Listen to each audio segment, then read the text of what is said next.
আসসালামু আলাইকুম রহমতুল্লাহ। আজকে 9 জিলহজ, আগামীকাল 10 জিলহজ। কুরবানি অনেকেই নিয়ত করেছেন, কুরবানি করবেন। আমরা সকলেই খালেস নিয়তে গরু কুরবানি করব।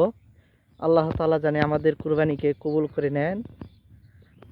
আর সকলেই একে অপরের সাথে ভালো ব্যবহার করব, মানুষের সাথে সুন্দর ব্যবহার করে চলব। যেহেতু সুন্দর একটি দিন, আমাদের বছরে দুইটা যেটা আমরা আনন্দ করি, ঈদুল ফিতর, ঈদুল আজহা, এই দুইটা দিন।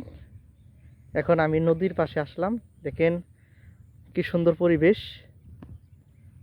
পানি আসতেছে।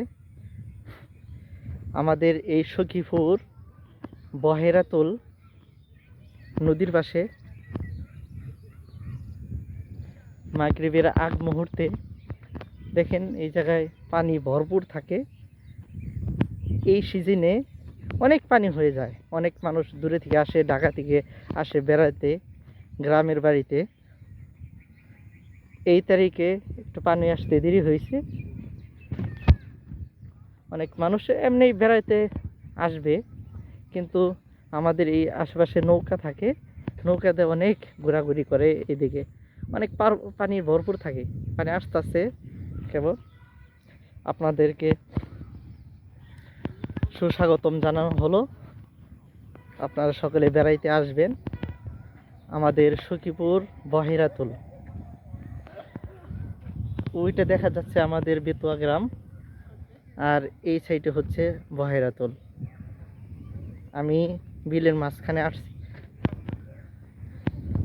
এই দেখেন রাস্তা, পানি ভরপুর থাকে বর্ষা মাসে। আপনারা অনেকেই বেড়াতে আসেন, এই জায়গাগুলো চিনেন।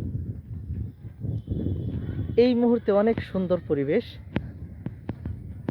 অনেক সুন্দর ঠান্ডা বাতাস আসতেছে, অনেক মানুষ বসে আছে।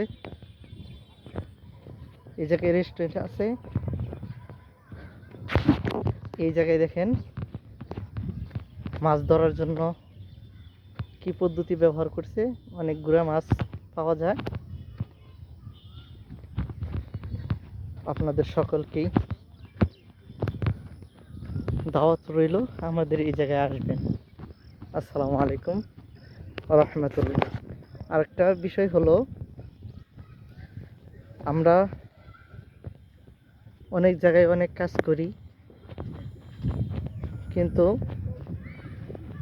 এই পরিবেশটা অনুভব করতে পারবো না যদি না আসি। তাহলে আমাদের সকলের উচিত সকলেই আমরা এই পরিবেশটা অনুভব করার জন্য এই জায়গায় আসবো। আসসালামু আলাইকুম রহমতুল্লাহ।